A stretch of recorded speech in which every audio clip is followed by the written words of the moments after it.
Hi, this is Troy Dreyer coming to you from Streaming Media East 2016, where we're talking to thought leaders of the streaming video industry.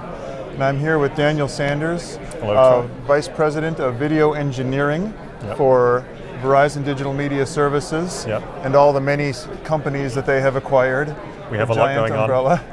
Now with AOL and their properties. Yep. And people are rumoring that maybe Yahoo soon too. We'll see if that happens. Yeah, no comment. No comment, nothing here. So you were on a panel today talking about bit rate and squeezing video files down, and I know your company does a lot of live, and that has a special difficulty, right? Yeah. I mean, today's panel was really about workflows as they exist today in the marketplace and how they might develop into the future, where algorithms and ways of compressing video are actually aware of what the content is, what's going on in the content. So if it's a talking head, you treat it one way. If it's a golf game, you treat it another way. So there was a lot of talk about, from specifically, Jan Ozer was talking a lot about how these algorithms can evolve. And what I was really talking about was the importance of being able to fit all these things into your workflows, the importance of being able to get the right device to decode, and the encode is not everything. You've got to be able to decode, package in the right DRM. If it's studio content, you've got to be able to get the stuff through the CDN. You've got to be able to get it to the device to decode it. So I was providing the counterbalance to the purely compressionist technology perspective. At Verizon, we do a lot. We do a lot of live, VDMS specifically. We do a lot of live, and we do some VOD as well.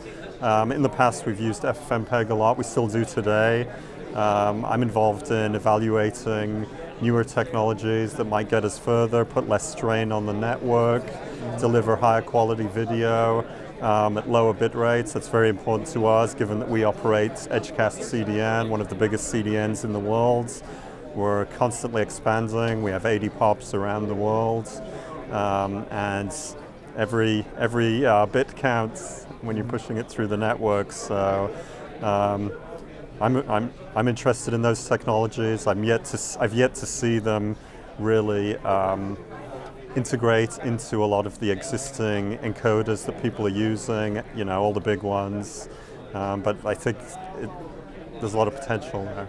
So for encoding and decoding, how is live different than VOD? Well, one of the obvious ways is a lot of these techniques. One of the techniques that was mentioned today was a 7-pass process through the video. If you're doing live and people are already complaining that the live stream is 15 seconds behind what's actually happening, then you don't want to be introducing something else into the chain that's going to add more latency.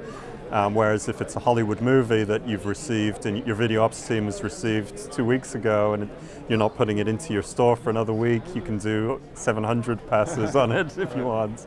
So yeah, it's just the time sensitivity of it. With live stuff, the DRM considerations usually fall off, so that can be good for flexibility, but then the pressure you get from the liveness requirements really makes it more difficult, I'd say, overall. How much latency will your customers put up with in live video? HLS has inherent latency in it, even in the best of times. So you can sometimes see drift of 15 seconds up to a minute.